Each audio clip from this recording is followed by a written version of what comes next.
महर्षि वेद व्यास जी कृत श्री शिव महापुराण हिंदी में संपूर्ण 11 खंड। श्री शिव पुराण महात्म। सौनक आदि ऋषियों ने सूत जी से एक बार शिव पुराण सुनाने का आग्रह किया। सूत जी ने ऋषियों से कहा, आप सब धन्य हैं जो आपके हृदय में शिव जी की कथा सुनने की इच्छा जागृत हुई।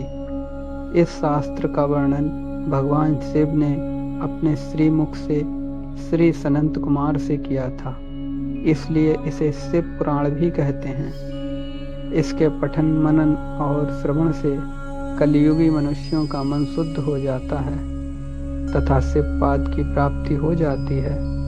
जो फलदान एवं यज्ञों के करने से प्राप्त होता है, वही फल शिव पुराण के श्रोताओं को प्राप्त हो जाता है। इस ग्रंथ की 7 संहिताएं हैं जो इस प्रकार हैं।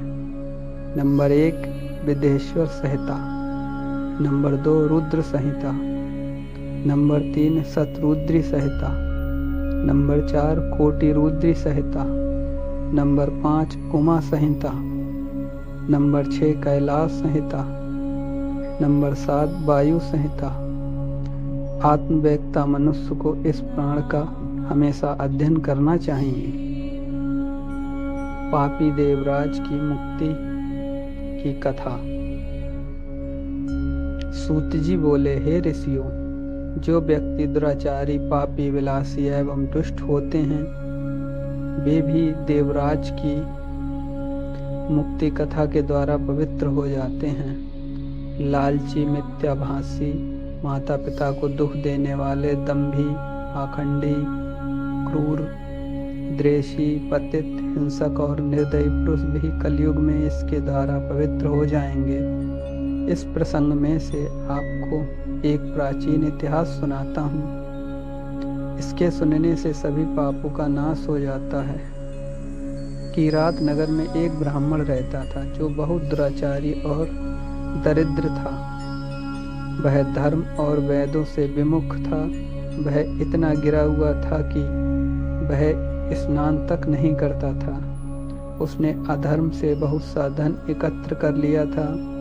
वह एक बार एक तालाब पर नहाने के लिए गया। उसी समय वहां एक वेश्या भी आई जिसका नाम शोभावती था। वह उस वेश्या को देखकर उसकी ओर आकर्षित हुआ। वह वेश्या भी उसी देखकर परम प्रसन्न हुई। वे दोनों चिरकाल तक विहार करते रहे। ब्राह्मण के माता पिता ने बार बार उसे समझाया, परंतु उसने अपने माता पिता की बातों पर ध्यान नहीं दिया।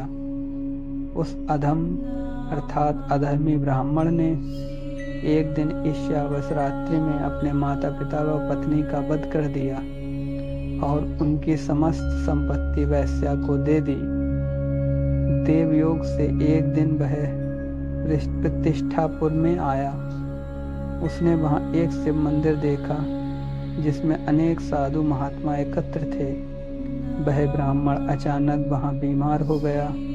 बीमारी की अवस्था में उसने एक ब्राह्मण के मुख से शिव जी की परम पवित्र कथा सुनी। देवराज नामक वह ब्राह्मण 1 मास के बाद मर गया। देवयूत यमपुरी ले गए। उसी क्षण शिवलोक से शिव जी के दूत रुद्राक्ष धारण किए त्रिशूल लेकर यमलोक में पहुंच गए। उन्होंने देवराज ब्राह्मण को यमदूतों से छुड़वाया। विमान पर सवार होकर कैलाश को चल दिए। यमपुरी में कोलाहल मच गया। शोर को सुनकर यमराज स्वयं पधारे और शिव जी के 4 दूतों को देखकर उनकी पूजा की। धर्मराज अपने ज्ञान चक्षु द्वारा सब कुछ जान गए। शिव जी के दूतों ने ब्राह्मण को ले जाकर दया के सागर शिव जी के सम्मुख उपस्थित किया। हे मुनीश्वर, शिव जी की यह कथा परम पवित्र है, जिसके श्रवण मात्र से महापापी ब्राह्मण देवराज भी मुक्ति पा सका। इस प्रकार शिव पुराण की कथा को विधि पूर्वक सुनने से अमर फल की प्राप्ति होती है।